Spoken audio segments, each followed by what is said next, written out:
So I'm super excited to talk about how the process of listening works. And that's what we're going to dive into today, the process of listening. Okay, so the first thing with listening, hearing something is not listening. Not the same thing.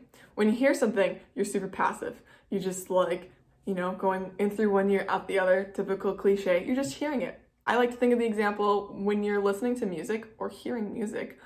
Oftentimes we can hear the song and we don't actually listen to the words. We don't actually know what's happening. I couldn't tell you how many beats are in the song, couldn't tell you what the song was even about. I'm just hearing the song. Same thing goes in conversations when we're not actually paying attention. You're just hearing them. You're not listening. When you're listening, there's a whole added complexity to it because it's active. It takes a lot of brain power and we need to work at it. It's not just passive. You can't just let it happen. It's something that you have to actively put energy into. So that's really helpful going into situations or going into conversations where you know you're going to have to be listening, that, hey, you know what? I'm going to have to put in energy here. Okay, so let's actually dive into the stages of listening. The first stage is receiving. So we're hearing a message, we're attending to nonverbal messages, we are just absorbing the message that's being sent. We're receiving the message. We're focusing on the speaker as this is happening. So we're going to try to get rid of distractions as much as we can. We want to try not to interrupt. We're going to just focus on the speaker, focus on the message, and really attend to the message as it's being sent. Stage number 2 is understanding. Understanding gets to be a little bit more complex. So we have to really start to comprehend what this message means. We're using schemas. Schemas are like scripts that we have for everyday interactions. So for example, when you go out to a restaurant and you order food, there's a common schema that goes with that interaction. When somebody says, "What can I get for you?" at a restaurant, we're receiving the message, we're hearing what they're saying, "What can I get for you?" And if we weren't in the context of a restaurant, if we didn't have the schema that, oh, I know that they're asking me for my order, then we might not know how to respond to "What can I get for you?" Because we could think, oh, could you get me a new pair of socks? And that's not what they're asking. And we know that because we have enough understanding to know that in the context of a restaurant, we are expected to give our order of food at that given restaurant, given the menu that they give us. But if you're in a given situation and something confuses you and you can't understand very well and you're struggling to understand, ask questions. That's a part of listening. So that was stage number 2, understanding. We're thinking critically and we're making sense of the message. Stage number 3 is remembering. Remembering can get a little bit trickier because there's different lengths of time that you can remember messages for. So when we're remembering messages, helping connect the dots is really what we're trying to do. So connecting things to everyday lived experiences helps us remember certain aspects of life because we're connecting them to things that we already know. So that helps us remember things. There's also this cool thing called the bizarreness effect. So the more bizarre something is, the more out of the box something is, the more likely we are to remember it because it stands out in our brains as being different.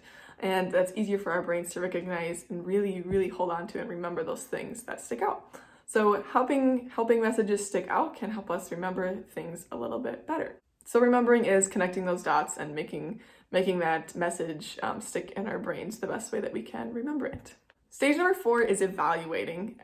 Often with evaluating comes judging. So judging has a negative connotation. We think of judging something and we think it's bad, but there is judgment that is needed to make sense of messages. We have to evaluate and judge a message. So we have to evaluate what if the message was helpful, if it was problematic, if it was biased. Can we actually listen to this? Is it coming from someone who's qualified and knows what they're talking about? Another thing with communicating and listening well is we want to judge the message and not the person. So when we're evaluating and judging this message as we're listening, we don't want to direct that confusion that we might be having or disagreement with the message that we're hearing onto the person. We want to keep that focus on the message. Some ways to improve this part of listening, some ways to improve the evaluating stage of listening, is to give the speaker benefit of the doubt, to help refrain from premature judgment. So to wait until the message is said in its entirety, don't jump to conclusions, wait until the message is being said, and then judge and evaluate that message. The fifth and final stage of listening is responding. So responding or giving feedback, they're interchangeable, but responding is that last and final stage. It's replying. Tips for having good responses as a form of listening is to own your response. So just, yep, this is what I believe, this is what I'm responding to, and just own it. Easier said than done, I know, but it makes us more effective when we're owning the messages that we're saying. Be honest. Also, better responses are honest responses. This is my opinion, I'm saying it. I'm going to own it because it's my opinion and I'm entitled to have an opinion. Yes, you are. Just make sure you're being respectful, always. Both sides need to be respectful when we're communicating. Keep an open mind in the conversation. You don't have to agree to have a good conversation. You guys can disagree on certain things and listen well, really hear what they're trying to say and respond respectfully, respond honestly, and you guys can have a good conversation. We don't have to agree on everything in order to have good conversations. But yes, we should always be honest. We should be saying what we're thinking and owning our responses. Real quick, we'll go through the stages of listening again. We start out with receiving. So we are hearing the message, we are attending to those nonverbals, we are really soaking in that message that's being sent. Go into stage number 2, which is understanding. We are learning what the speaker means, asking questions for clarification when we need it. We are understanding what this message means. Number 3 is remembering. So we are remembering what this message is. We are connecting the dots, picking out, okay, what's the main point here, helping use mnemonic devices to remember what's being said. We are repeating things. We are remembering the message. 4th is evaluating or judging. So we are thinking, okay, was this message good? Was it helpful? Was it problematic? Am I confused? We're judging the message, not the person. Finally, 5th and finally, is responding. So we are crafting a reply back.